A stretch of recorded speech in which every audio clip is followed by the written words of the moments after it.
Hey.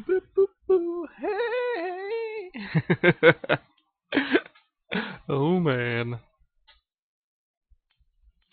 Good morning, everyone. It is May 18th, the Frotair's birthday. A couple people were guessing. Well, one person was guessing how old I was. They're like 24, 25. No, I am 28. I am an old man. In the scheme of gaming and things, I am a very mature person. Mature in the sense that I have many years behind me and quite a bit of online gaming experience behind me.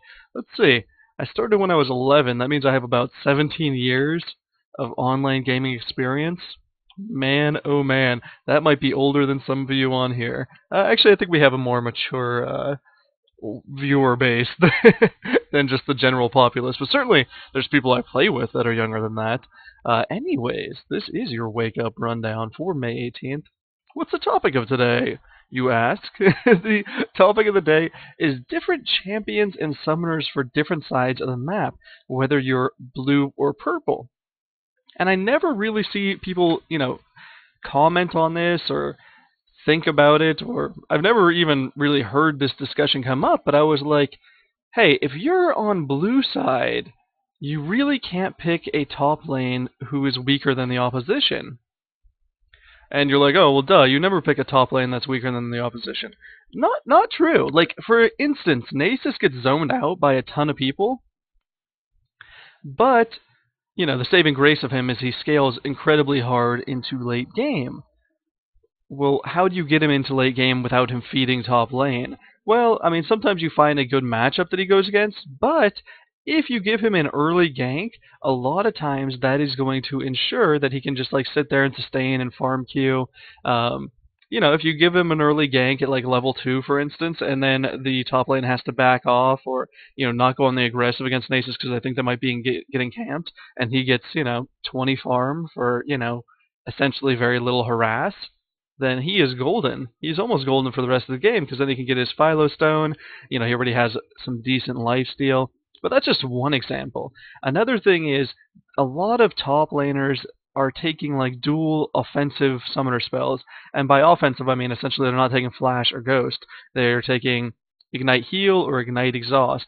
And that's fine, especially on someone like Riven who has like a lot of escape skills. I definitely understand why you would do that because Riven's hard enough to gank as is, just like Kennen. Kennen's very hard to gank, even if he doesn't have, Flash. Lightning Rush almost always gets him out of situations without too much trouble. But, again, if you're purple side, maybe that makes a lot of sense if you're top lane and purple side.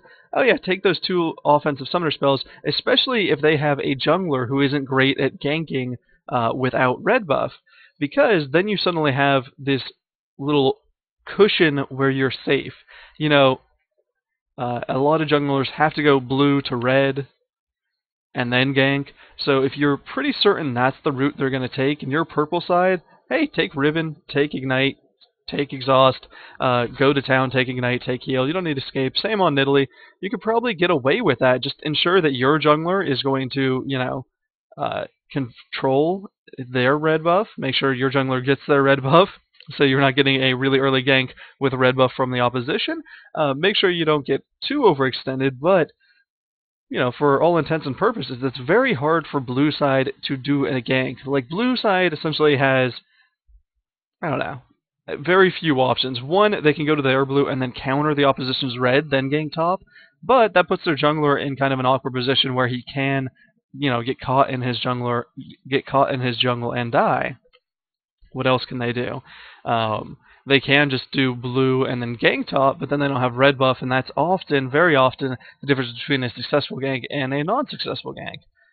And if they do that, then they're setting themselves really far behind in the jungle, generally, because, if you gank top as blue side at level 2, you have to go quite a ways to get back into your jungle route. You're about, I think, maybe 18 seconds like out away from wolves or something like that. Maybe 15 seconds away from wolves, like 20 plus seconds away from getting back to race.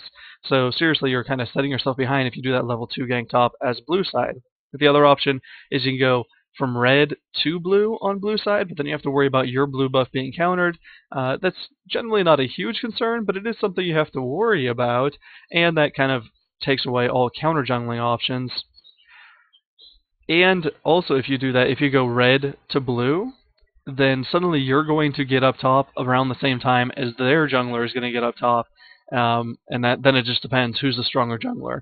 And in that case, again, you don't want to have the weaker top lane, especially for early game, especially for harass, especially for gank assist.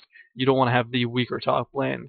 So I guess kind of the point I'm trying to get around to is that if you're top lane blue side, make sure you can win your matchup. Pick someone who is generally very strong top lane against anyone. Nidalee doesn't suffer too much against a lot of people. Riven, for instance, is really hard to counter as well. Just know that you're not going to get tons of ganks up in that top lane, and so let that kind of affect your decisions in picking your summoner spells and in picking your champion. And one thing I don't see basically anymore is the Ghost Flash combination. And that's so surprising to me. Now, granted, I understand a lot of people are more excited about getting those kills. Ghost was kind of nerfed, but I think it's, back up to par. Granted, with all the slows in the game, sometimes Ghost just doesn't help. But all that being said, like I watched Hotshot GG in like Season 1, he would always take Ghost Flash top lane. It was essentially impossible to gank him. He's playing Nidalee, he has Ghost Flash top lane, you're not getting away. Now, certainly Ignite on a Nidalee is really helpful because it helps her burst, and of course her Q is going to do more damage the lower people are. So that helps all throughout the game. But Ghost actually helps as well. You just can most likely get another combination on the opposition if you're winning that fight, get away from ganks. So I would not be surprised if we kind of see a comeback in those dual defensive summoner spells. I say defensive summoner spells, but of course they can be used offensively as well. So anyways, lesson of the day, keep in mind what side of the map you're playing on when you're picking your champions, picking your jungler. If you're purple side, maybe pick someone that can really take advantage of a level 2 gank with red buff. If you're playing blue side, top lane, make sure you're going to play someone who's relatively safe against those level 2 ganks with red buff, so on and so forth. So that is the wake up rundown for the day. We'll be getting into some games. Won't be sticking around too long. I have a birthday lunch, so unfortunately that will cut my service short today. I will be back a little bit later as well.